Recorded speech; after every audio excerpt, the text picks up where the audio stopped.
Saber Direito desta semana, a professora Marcela Fusti aborda o direito de família, pensão alimentícia, os aspectos gerais da concessão de alimentos para cônjuges, entre pais e filhos e o abandono afetivo.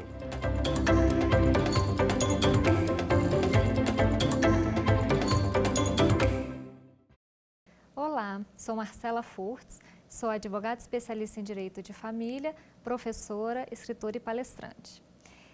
Hoje nós estamos na nossa segunda aula do tema Pensão Alimentícia, aspectos gerais, teóricos e práticos. Na nossa segunda aula nós vamos começar a tratar dos personagens da relação de parentesco decorrentes dos alimentos legítimos em decorrência de lei.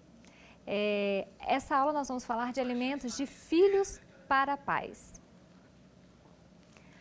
Na nossa primeira aula, nós trouxemos os aspectos gerais com relação à pensão alimentícia, ou seja, eu falei sobre qual é a decorrência, se é de lei, de ato voluntário, de ato ilícito. Também especifiquei as características de renunciabilidade, de empenhorabilidade, trouxe a questão processual, rito especial, competência, a questão de possibilidade de ser extrajudicial, judicial, a intervenção do Ministério Público, os princípios constitucionais e também toda a questão envolta aos direitos humanos da pensão alimentícia. Mas, como eu falei, a partir da nossa segunda aula e nas próximas aulas, nós vamos falar de cada personagem dessa relação legal. Por quê? Como eu expliquei na primeira aula, os alimentos legítimos em decorrência da lei são por parentalidade e conjugalidade. Conjugalidade, ex-cônjuges, ex-companheiros. A parentalidade são da mãe, pai, ascendentes em linha reta, que é avô, bisavô, descendentes também em linha reta, netos, bisnetos, e também a possibilidade de colateral, os irmãos. Isso a gente vai tratar caso a caso.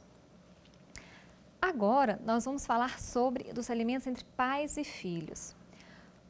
Os alimentos de pais para filhos, eles decorrem do poder familiar e eles devem ser cumpridos incondicionalmente, independente do estado de necessidade do filho menor.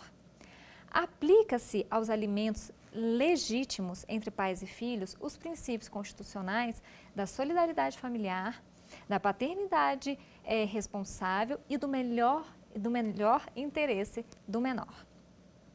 Diz a nossa Constituição Federal, no seu artigo 229, vou trazer para vocês a leitura integral.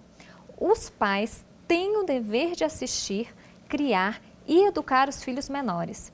E os filhos maiores têm o dever de ajudar a amparar os pais na velhice, carência ou enfermidade. Ou seja, a reciprocidade, né? Os alimentos, eles são recíprocos entre pais e filhos. Como falei na primeira aula, a pessoa, ela deve prover a própria subsistência, né? Ao seu próprio trabalho, ela estudou, ela trabalha e assim ela consegue pagar as suas contas, a sua alimentação, seu lazer, todos aqueles direitos garantidos pela Constituição. Mas, inicialmente você precisa de um amparo, ou seja, no caso dos filhos, né, são crianças, adolescentes que precisam de uma ajuda para poder se desenvolver, se alimentar, a sua educação para que possam ter um trabalho e então poderem por si próprios manter a sua subsistência. Trago até a lei, o Estatuto da Primeira Infância. É uma lei que fala, que trata dos direitos das crianças de até 6 anos de idade, porque é quando comprovadamente você tem o desenvolvimento das nossas crianças, né? As nossas crianças e adolescentes, elas são detentoras de direitos e estão em processo de evolução, de modo que elas merecem a proteção integral. O Estatuto da Primeira Infância, inclusive, ela fala dessa questão da alimentação. É extremamente importante que na primeira infância há uma boa alimentação.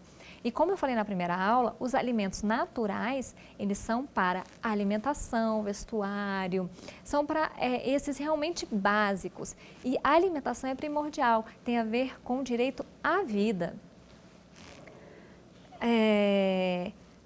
Mas como a gente vai conversar também ao longo dessa aula, muitos são os casos de que a pessoa, ela trabalhou, conseguiu se manter a própria subsistência, porém, por algum motivo, alguma incapacidade, alguma doença ou alguns problemas de planejamento também para a sua velhice, ela não consegue mais se manter.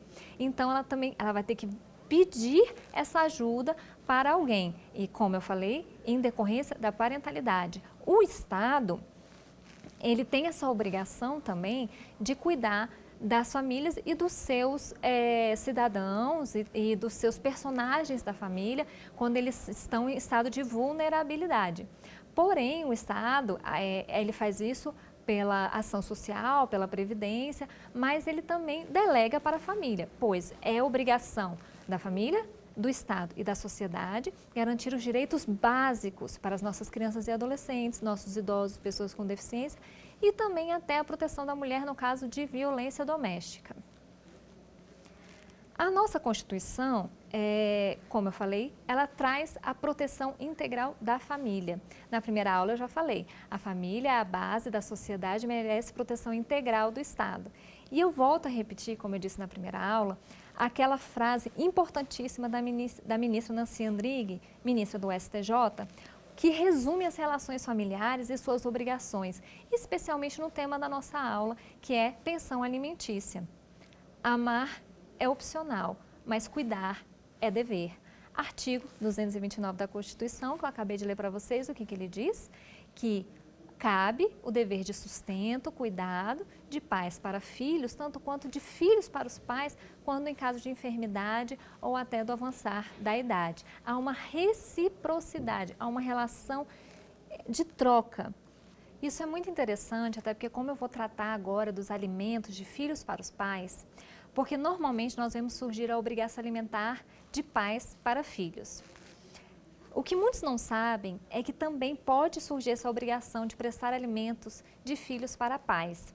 Com o avançar da idade, como eu falei inicialmente, algumas pessoas que não conseguiram se estabelecer financeiramente, ou elas não conseguiram uma aposentadoria, elas não trabalharam registradas de modo a conseguir esse direito previdenciário, ou então elas têm alguma doença, alguma enfermidade, alguma incapacidade, e muito se fala também, até dentro do direito de família, direito dos idosos, que não houve um planejamento para essa velhice.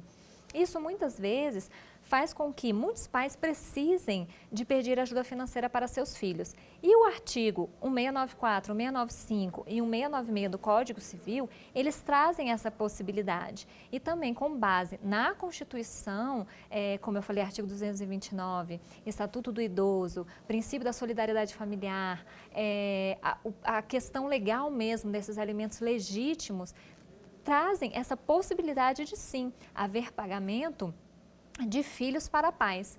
E veja bem, o que eu falei até na primeira aula, as relações familiares, elas são muito peculiares. Muitas vezes a estrutura familiar, houve uma briga ao longo dos anos, muitas vezes esse genitor abandonou os filhos materialmente ou afetivamente, porque muitas vezes pagava a pensão alimentícia, mas não via os filhos, não convivia com eles. Quando chega na velhice, ele vai pleitear os alimentos para os filhos, muitas vezes os filhos, eles se sentem, não querem, eles estão revoltados, mas é uma obrigação. Como a própria ministra Nancy Andrighi fala na sua frase, o cuidar é dever.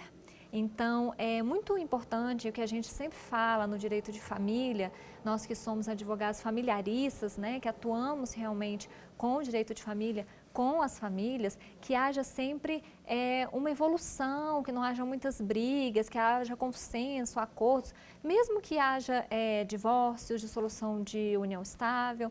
Muitas vezes os filhos eles decorrem de apenas um relacionamento rápido, mas não por isso devem haver brigas, deve-se manter os laços de cordialidade, porque uns precisam dos outros, Até o princípio desses alimentos legítimos, legais, já traz isso. Veja como essa linha de parentalidade demonstra esse precisar um do outro, Então, a afetividade, que se tornou um princípio, inclusive, é muito importante, mas se ele por algum motivo não exista, o dever de cuidar, ele existe.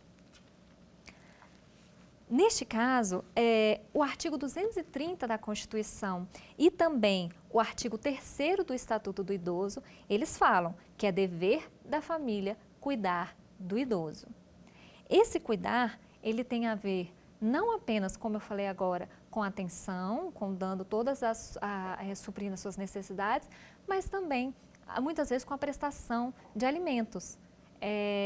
Existe o crime de abandono material, que é um crime descrito no artigo 244 do Código Penal, como deixar sem justa causa de prover a subsistência de ascendente, inválido ou maior de 60 anos, não lhes proporcionando os recursos necessários ou faltando ao pagamento de pensão alimentícia, judicialmente acordada, fixada ou majorada, com pena de detenção de 1 a 4 anos e multa que vai de 1 a 10 vezes o maior salário mínimo vigente no país. Ou seja, como eu disse, infelizmente, muitas vezes as relações familiares não são boas, aquele pai que abandonou aquele filho agora vem pleitear alimentos, esse filho ou ele se esquiva ou ele não presta os alimentos, muitas vezes fixou-se essa obrigação alimentar e ele deixa de pagar. O artigo 532 do Código de Processo Civil, ele já diz que nesses casos em que houve uma decisão judicial determinando o pagamento de pensão, mas há uma conduta procrastinatória desse devedor de alimentos em não pagar, em se tornar devedor, ou até mesmo de deixar emprego de maneira injustificada para não pagar esses alimentos, o Ministério Público deve ser acionado para que verifique se existe essa prática do crime de abandono material descrito no artigo 244 do Código Penal. A verba alimentar paga do filho para o pai, ele tem um caráter solidário. Artigo 12 do Estatuto do Idoso, ele diz que aquele pai, ele pode pleitear para um filho, ele pode ingressar judicialmente, escolher um filho, ingressar com a ação de alimentos, pedindo-lhe alimentos, de modo que esse filho, então, ele vai chamar os outros irmãos para compor essa lide. Então, ele tem esse caráter solidário porque pode pedir para um e esse filho vir chamar os outros pais, os outros irmãos, na verdade, desculpa. O artigo 1698 do Código Civil, inclusive, ele diz que na impossibilidade total de pagamento por essa pessoa que está sendo chamada, ela pode chamar também as outras pessoas para comporem esse crédito. De modo que várias pessoas sendo obrigadas a prestar os alimentos, vai ser verificado que cada uma vai pagar dentro dos seus respectivos recursos. O que é isso? Na aula 1 eu falei, quais são os requisitos de fixação de pensão alimentícia? Necessidade de quem pede, possibilidade de quem pode pagar e proporcionalidade entre os obrigados. Nesse caso, se são 4 irmãos, esses 4 irmãos, cada um tem a sua possibilidade. Então, vai haver uma proporcionalidade dentro da necessidade. Aquele pai veio com a sua necessidade, ele precisa de um valor de 5 salários mínimos. Então, então vamos colocar 5 irmãos para facilitar. Cada irmão teria que pagar um salário mínimo? Não necessariamente, porque muitas vezes ele só pode pagar meio salário mínimo, comprovadamente. O outro já pode pagar 1,5. O outro já pode pagar, não pode pagar. Aí, neste caso, pode haver sim que ele não precise de pagar se for realmente verificado que não existe a possibilidade, mas ele tem outros filhos e esses outros, eles têm essa possibilidade. Então, aplica-se dentro desse caráter solidário dos alimentos de filhos para pais de pessoa idosa, a partir do Estatuto do Idoso, artigo 12, que haja uma proporcionalidade entre esses pagadores. Uma observação importante que eu faço até nesse sentido é porque muito se fala a questão, então, de filhos para pais. E de netos para avós? Pode ter essa possibilidade? Analisando ao caso concreto, muitas vezes sim. A gente sempre fala que o direito de família é um direito do depende, porque tudo depende do caso concreto. Existe a lei, existe a determinação legal, existe a possibilidade jurídica do pedido, mas tem que se verificar ao caso concreto, porque o princípio também, a aplicação do princípio da razoabilidade e da proporcionalidade dentro daquele pedido influencia, porque a razoabilidade é o quê? É a história, é o pedido, de fato. O que é razoável para aquela história? Para realmente a história de vida daquela família, daquela estrutura, daquele caso concreto. E a proporcionalidade é o que é proporcional, o que vai ser proporcionalmente aplicado dentro dessa razoabilidade.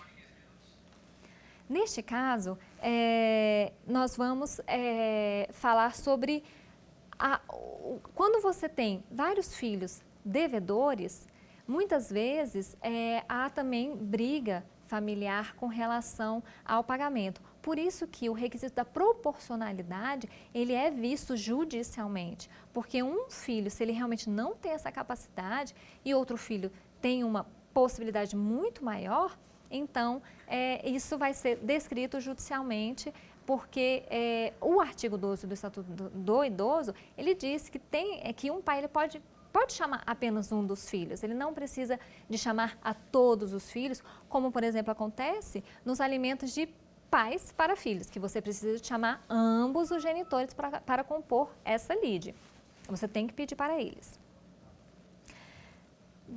Passando dos alimentos de filhos para pais, que muitas pessoas desconhecem, mas existe, é um dever de sustento e de cuidar, nós vamos falar também dos alimentos gravídicos, ou seja, dos alimentos para o nascituro.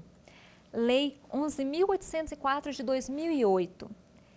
O Instituto da Obrigação Alimentar, como eu falei desde a primeira aula, estou sempre reforçando, tem como base os princípios constitucionais de direitos humanos, dignidade da pessoa humana, da solidariedade familiar. Então, quando você fala de alimentos gravídicos, de direito a alimentos para nascituro, você está falando que o pai, ele é pai desde a concepção. Assim, ele precisa de cuidados desde a barriga da sua mãe.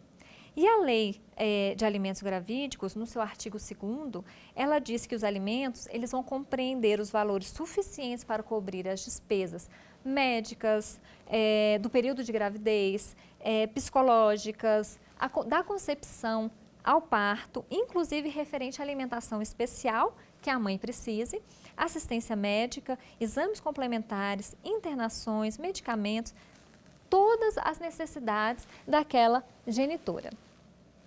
Por quê? Como a gente falou, pai é pai desde a concepção. E essa genitora, ela não pode assumir sozinha, inclusive os gastos com o parto.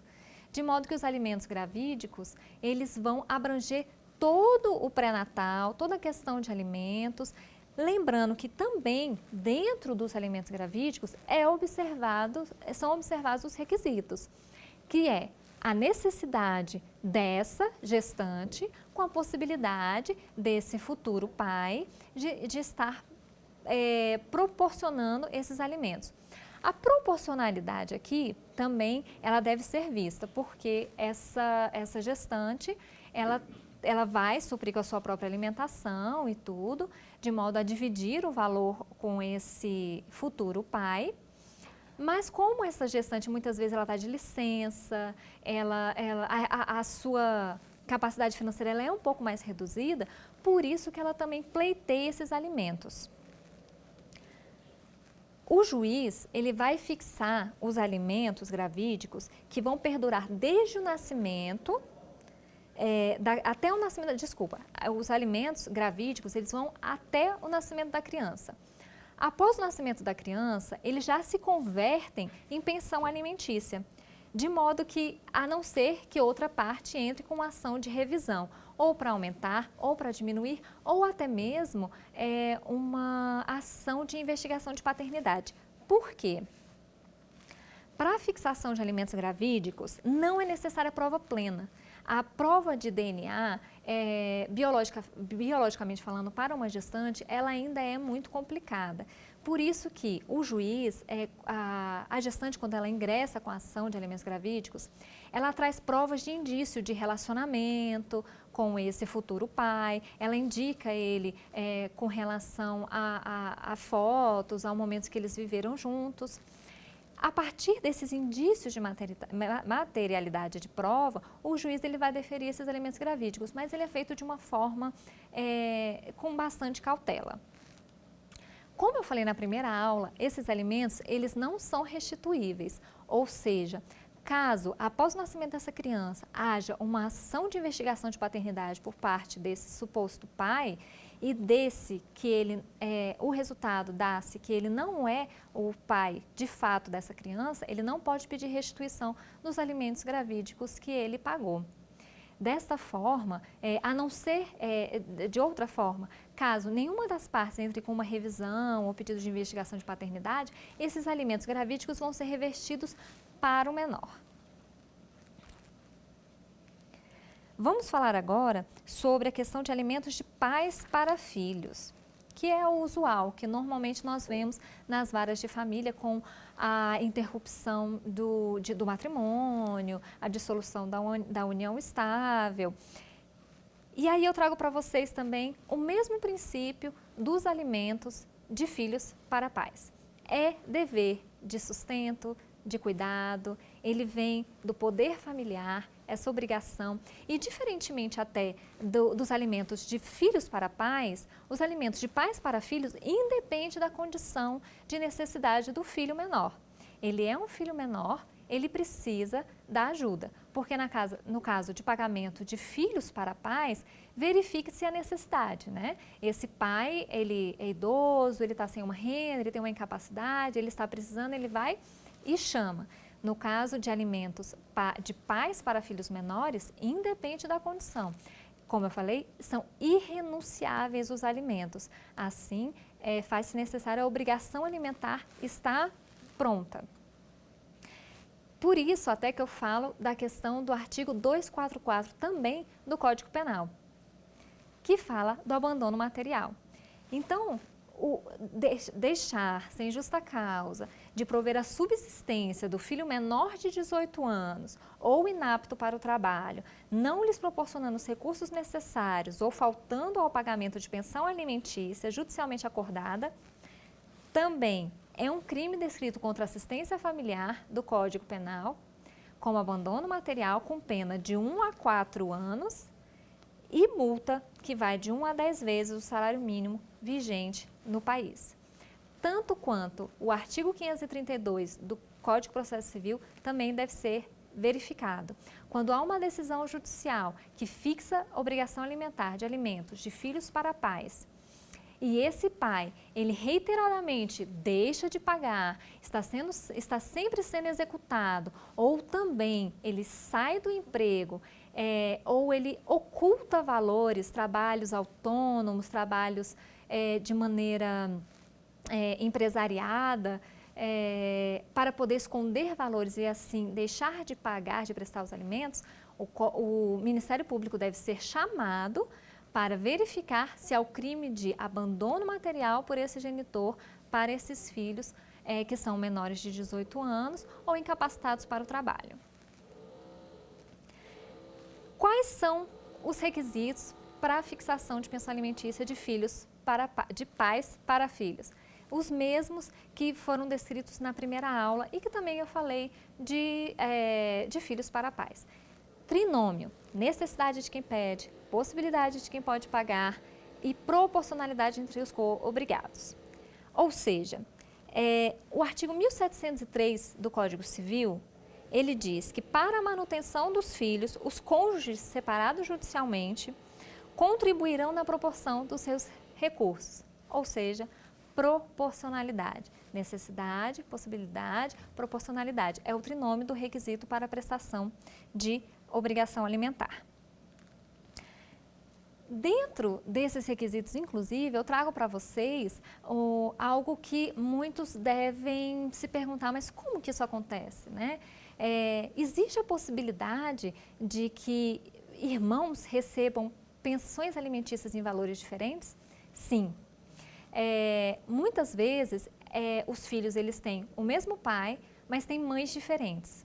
Nesse caso, então, fazendo essa análise do trinômio como requisito, necessidade, possibilidade e proporcionalidade entre esses genitores, tem-se que muitas vezes a mãe de um recebe mais do que o outro, então, dentro dessa proporcionalidade, pode ser que sim, um filho receba uma pensão diferente do outro. De modo que, inclusive, foi uma decisão atual do STJ que disse que isso não vai contrário ao princípio da igualdade. O princípio porque filhos não podem ser distintos, né? Filhos, independente se foram durante a constância do casamento, fora do casamento, ou não houve até um casamento de fato, uma união estável de fato, houve apenas um relacionamento breve, mesmo assim, filhos não devem ter tratamentos distintos. Mas nesse caso, há uma aplicação do trinômio, como eu falei, então ele não fere o princípio da igualdade. Qual é o tempo de fixação de pensão alimentícia? Muitos se perguntam e falam, é 24 anos, sendo taxativo. Mas vamos por trás da história dessa fixação da idade de 24 anos desde que esteja estudando. Se a gente for pegar a letra de lei, o artigo 244 do Código Penal, que fala sobre abandono material, ele fala que você não pode deixar de prover o sustento para o seu filho de até 18 anos. Ou seja, se a gente fosse colocar, a obrigação alimentar é até os 18 anos.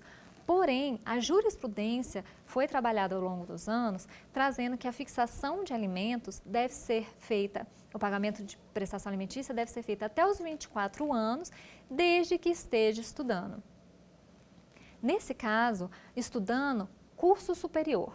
A questão de pós-graduação, ela não está englobada. Lembrando que, como eu falei, cada caso é um caso, então há formas de, muitas vezes, aquele filho, ele se formou no curso superior aos 22 anos, porque ele ingressou muito cedo, e aí dos 22 aos 24 ele faz uma pós-graduação, então pode ser englobado também, cada caso é um caso. Mas a jurisprudência diz o quê? Fixação de pensão alimentícia até os 24 anos, desde que estudando nível superior. Com relação à exoneração de alimentos, então vamos lá. Chegou nos 24 anos, não está mais estudando, encerra automaticamente? Ou então chegou nos 22 anos, ele já está estudando e ele não está mais estudando e ele vai se casar, encerra automaticamente? Também não é assim. A súmula 358 do STJ, ela determina que o cancelamento de pensão alimentícia de filho que atingiu a maioridade está sujeito à decisão judicial, ou seja, tem que ter o devido processo legal, chamando a outra parte para demonstrar que, de fato, ela não necessita mais daqueles alimentos. Após o contraditório e a ampla defesa, pode-se verificar que esse filho, mesmo com 24 anos e não mais estudando, às vezes ele pode ter alguma deficiência, alguma incapacidade laboral, algo que ele necessite de alimentos durante mais um tempo. E como nós falamos, é um dever de cuidar, que muitas vezes, cada caso é um caso, esses alimentos eles podem ser estendidos, só tem que verificar o caso concreto. Guarda e alimentos. Eu até cheguei a mencionar na primeira aula que a questão da guarda, ela pode influenciar a questão de fixação de alimentos. Na primeira aula eu expliquei, há dois tipos de pensão alimentícia, in pecúnia e in natura. In natura, quando você paga a pensão alimentícia na forma de prestação de serviços, escola, plano de saúde, atividades extras. In pecúnia, pode ser tanto em salários mínimos, quando a pessoa ela não tem vínculo empregatício, tanto em percentual sobre a sua remuneração, descontado no contra-cheque, quando se trata de servidores públicos, militares e até mesmo assalariados que têm a carteira de trabalho registrada. Nesse caso, a guarda ela pode influenciar. Por quê? O Instituto da Guarda ela evoluiu muito ao longo dos anos. Antigamente, a guarda materna ela era quase certa. de modo que o pai apenas visitava. A cada 15 dias o genitor visitava o filho.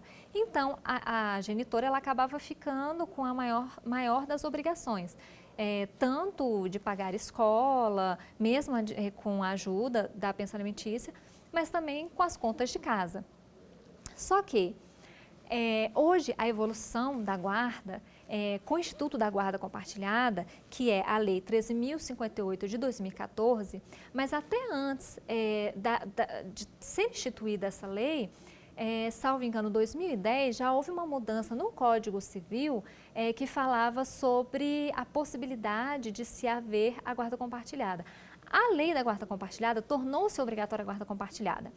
Antes, de 2010 até 2014, havia a possibilidade de se haver uma guarda compartilhada, mas anteriormente só se havia o quê? Guarda unilateral. A gente tem que ressaltar também que guarda é diferente de regime de convivência.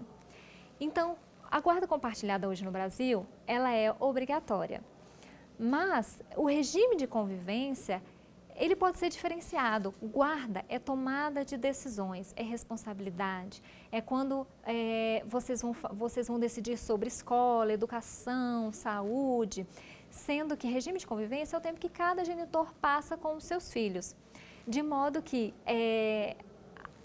ampliar esse convívio entre os filhos foi o que a guarda compartilhada ela tentou instituir. Porque com a quebra do vínculo matrimonial, filhos que viam os pais todos os dias, conviviam, não podiam ser retirados desse convívio que tinha um impacto emocional muito grande, né? A afetividade, os laços, eles tinham que se manter. Com isso, como eu falei, ainda há dúvidas de alguns colegas, alguns julgados com relação à guarda e regime de convivência. Porque a gente pode ter uma guarda compartilhada com regime de convivência mais restrito, continuando naquelas visitações, a gente não gosta de usar o termo visitação, porque pai não visita, convive, de finais de semana alternados, tanto quanto uma guarda unilateral também muitas vezes, quando um dos genitores não se vê capaz, ele fala, não, tudo bem, ela fica com a guarda unilateral, mas eu quero um regime de convivência amplificado. E muitas vezes, esse regime de convivência amplificada, ele vai o quê? Pega, além dos finais de semana alternados, ele também pega 2 vezes na semana, 3 vezes na semana, então eles têm um convívio amplo, realmente bem dividido entre os genitores. Como que isso vai influenciar a questão dos alimentos? Vamos lá. O que entra na tabela de cálculo? Basicamente, para um pagamento de pensão alimentícia, é educação, saúde e lazer, vestimento, né? Assim, a gente tem uma mistura ali dos alimentos naturais e civis, eles compõem a base de fixação dos alimentos. Quando você tem um regime de convivência que é só finais de semana alternados, nesse caso, aquele guardião que fica mais tempo, ele vai colocar também na base de cálculo a questão da moradia, da alimentação. Então, por exemplo, dentro da residência mora a mãe, a avó e 2 crianças. Você vai pegar a conta de luz, a conta de água, a internet e dividir por 4, sendo que 2/4, então, tem que compor a base de cálculo de pensão alimentícia desses menores. Porque essa genitora, ela acaba que a alimentação, internet, todas as contas de casa estão realmente sobrecarregando ela. Agora, quando tem um regime de convivência mais amplo, então assim, o genitor ele pega 2, 3 vezes na semana, pernoita, eles chegam a dormir, tem os finais de semana alternados, nesse caso, as contas de casa, como alimentação, lazer, internet, água, luz, elas não vão compor a base, porque entende-se que ambos já estão usufruindo e arcando com esses custos diariamente, sendo então dividida apenas a questão de saúde, de educação, de vestimento quando se trata de uniforme e remédios e etc. Quando se trata de guarda unilateral, inclusive, a gente também consegue fazer aquela prestação de alimentos híbrido, como eu falei na primeira aula. Consegue colocar que seja a prestação por meio de prestação de serviço, pagando a escola, mas também pagando os alimentos, porque muitas vezes esse regime de convivência que o genitor mora em outro estado, em outro país, ele vê só durante as férias, aquele genitor que é o guardião, que está realmente convivendo diariamente com o filho, e não pode ficar sobrecarregado. A proporção também tem a ver com isso, a proporcionalidade também tem a ver nesse sentido, não só com o ganho de cada um deles, mas também a proporção de gastos com relação aos menores. E aí, cabe prestação de contas nesse caso? Cabe prestação, aquele que paga, o alimentante, que paga pensão alimentícia, ele pode pleitear prestação de contas daquele responsável que está recebendo e administrando os alimentos para os filhos?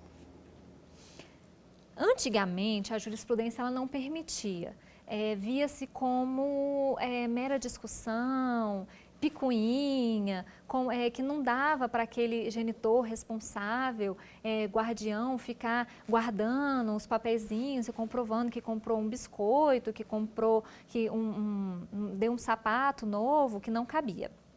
Porém, a prestação de contas também, ela foi instituída com o artigo 1583, parágrafo 5º do Código Civil, a partir da Lei da Guarda Compartilhada de 2014.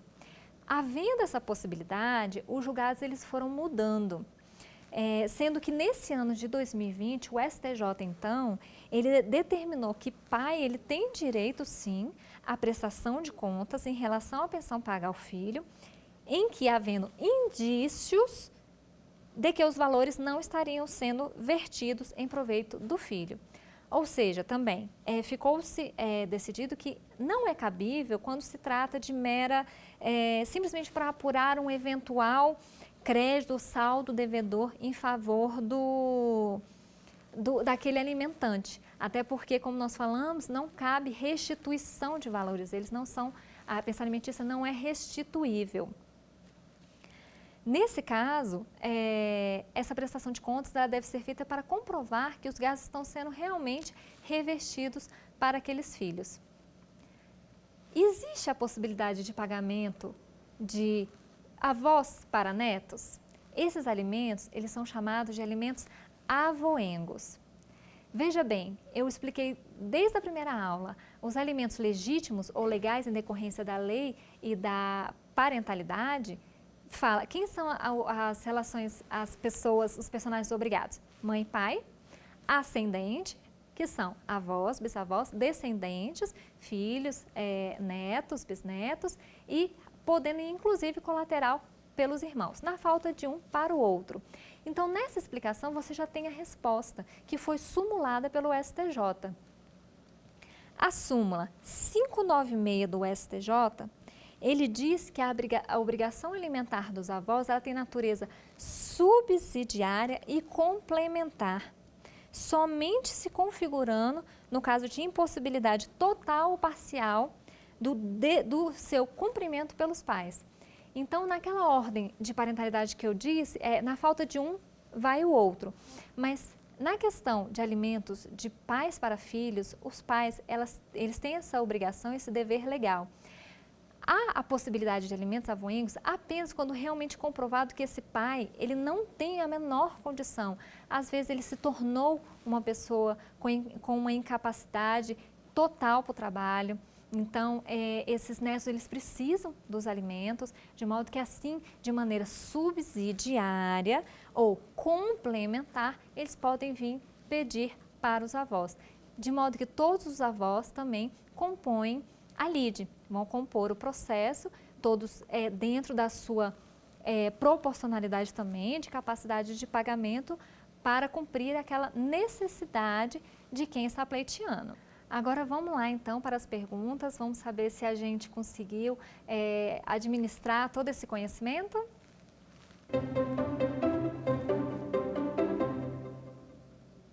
Primeira pergunta, um pai idoso tem 3 filhos, como será feito o pagamento de pensão alimentícia?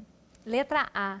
A obrigação alimentar é solidária, podendo o idoso optar entre os prestadores. B.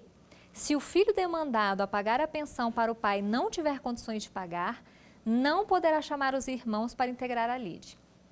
C. Não é dever da família, mas sim do Estado, a obrigação de garantir o direito à alimentação da pessoa idosa. D.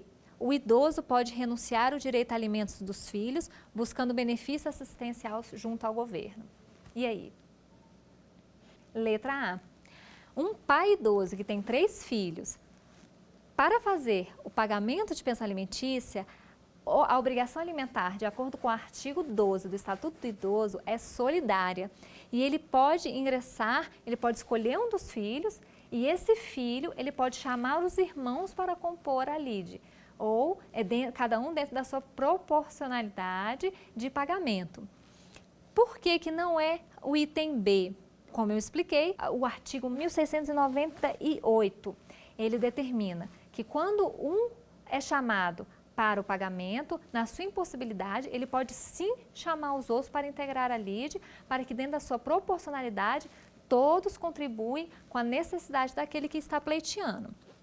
Por que que não é a letra C?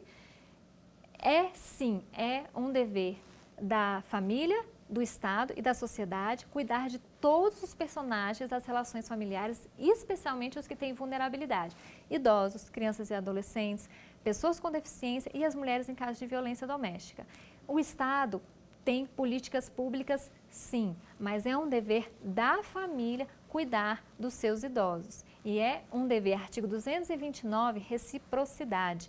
É uma obrigação de pais e filhos o dever de cuidado. Por que que não é a letra D? Os alimentos, como eu falei na aula 1, os alimentos são irrenunciáveis, eles não podem ser renunciados. Apenas os alimentos entre ex-cônjuges e ex-companheiros que podem ser. Aqueles alimentos decorrentes de parentesco, não pode. Vamos para a próxima?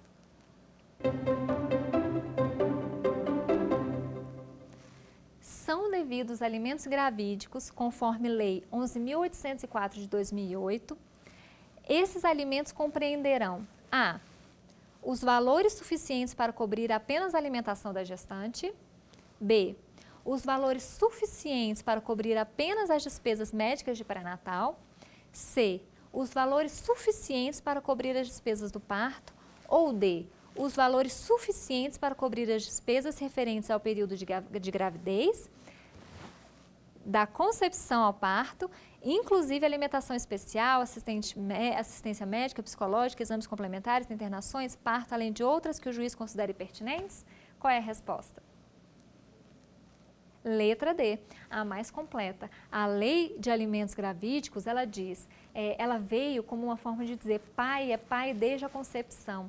E não cabe apenas à gestante arcar com os custos de uma alimentação especial, de um tratamento de pré-natal, tratamento físico e psicológico também em decorrência da gravidez, os gastos com o parto também. Então, a Lei de Alimentos Gravídicos, ela diz que deve cobrir tudo. E não apenas como descrito no item A, B e C, que são alimentação, pré-natal ou despesas do parto. Vamos para a próxima?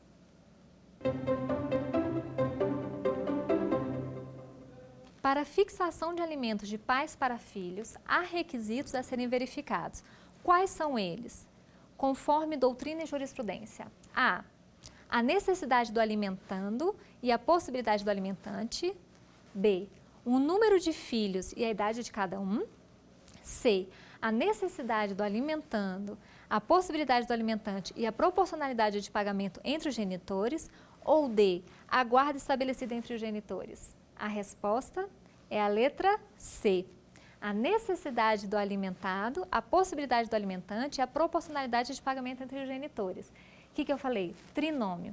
Necessidade de quem pede, possibilidade de quem paga e proporcionalidade. Artigo 1703 do Código Civil, neste caso, diz que os pais separados judicialmente, eles devem concorrer, cada um, com a sua proporcionalidade para o sustento dos filhos. Não se trata apenas de necessidade do alimentado e possibilidade do alimentante, porque você precisa de ver qual é a proporção daqueles que são coobrigados. Você não pode também, quando a gente fala de pensão alimentícia, é aquele que pede, pleiteia quem pede e paga quem também pode prover sem que prejudique o seu próprio sustento. Então, a proporcionalidade entre esses que são coobrigados sempre deve ser verificada. Por que que o número de filhos e a idade de cada um não é um requisito de fixação? Porque isso não é taxativo, não está descrito em lei. Na verdade, até o que eu expliquei na nossa aula, pode ser que filhos eles recebam pensão alimentícia em valores diversos. Por quê? Dentro dos requisitos legais, necessidade, possibilidade, proporcionalidade. Muitas vezes tem irmãos que têm o mesmo pai, mas têm mães diferentes. Então, a terceira perninha do trinômio, quando você fala da proporcionalidade, é que vai ajudar na fixação dos alimentos, sendo que isso já foi decidido que não fere o princípio da igualdade. Então, pode ser que irmãos tenham sim o recebimento de pensão alimentícia em valores diferenciados, mas isso não é um requisito para se fixar. O casal vai se separar, qual é o número de filhos, qual é a idade de cada um, isso independe, porque a necessidade também, essa questão da idade da criança, vai trazer a sua necessidade, mas essa necessidade é comprovada. A letra D, a guarda estabelecida entre os genitores, não necessariamente vai trazer um impacto na fixação. Muito se disse, se questionou-se quando veio a lei da guarda compartilhada em 2014, não vou mais precisar de pagar alimentos. Muitos pais pensaram assim, não vou mais precisar de pagar alimentos, a guarda compartilhada. O que eu expliquei nessa aula? Guarda tem a ver com tomada de decisões, responsabilidades, escola, educação, atividades extras. O regime de convivência vai ser verificado para, sim, você verificar o quê? Não é um requisito de fixação, mas para se verificar um dos requisitos de fixação, que é a necessidade da criança. Porque quando você tem um regime de convivência mais amplo, nesse caso, o que vai entrar naquela tabelinha de cálculo vai ser apenas saúde e educação e atividades extras e vestimento, de modo que alimentação, lazer, isso já é usufruído e dado, contribuído de maneira proporcional por ambos os genitores a partir daquele convívio que é mais ampliado. Essa aula, a aula de número 2, nós tratamos de parte de personagens dessa relação dos alimentos legítimos ou legais em decorrência do parentesco, que são os alimentos de filhos para pais, de pais para filhos. Há uma reciprocidade, é recíproco, é devido de pais para filhos, de filhos para pais. Nós falamos sobre, inclusive, os alimentos de nascituros, que é aquele filho que está na barriga, sendo gestado ainda, existe essa possibilidade de alimentos gravídicos. Na aula anterior desse nosso curso de pensão alimentícia, aspectos gerais, teóricos e práticos, eu falei sobre uma compreensão mais ampla sobre o que é, de fato, o Instituto da Pensão Alimentícia. E a partir de então, delimitei mais a questão de alimentos, dessa relação voltada para o direito de família, que é em relação do parentesco ou da conjugalidade. A partir da terceira aula, nós vamos falar sobre os alimentos entre ex-cônjuges e ex-companheiros, algo que é um pouco polêmico ainda, porque muitas pessoas se perguntam, nossa, eu vou me separar, eu vou continuar sustentando aquela pessoa? Então, há requisitos também, há possibilidades, com relação ao tempo, se eles são perenes, se eles são temporários, qual é a condição daquele ex-cônjuge, daquele ex-companheiro. Nós também vamos falar sobre alimentos entre irmãos. Veja bem, existe essa possibilidade? O que eu expliquei? A questão da arvorezinha de parentesco para a questão de prestação alimentar. Em linha reta, ascendente, descendente, e pode sim vir pela colateralidade para os irmãos, na falta de um ao outro, porque existe o princípio da solidariedade familiar. É muito importante que a família se dê o suporte, se cuide. Então, na falta daquele que tem a sua obrigação, precisa-se de chamar o próximo para que aquela pessoa ela não fique desprotegida. Neste sentido também, que eu vou explicar para vocês nas próximas aulas, sobre a questão do abandono afetivo, abandono material, o direito a alimentos para as mulheres vítimas de violência doméstica. Existe a possibilidade dentro da Lei Maria da Penha da fixação de alimentos. Então, tudo isso gira em torno das relações familiares e desse princípio da solidariedade familiar.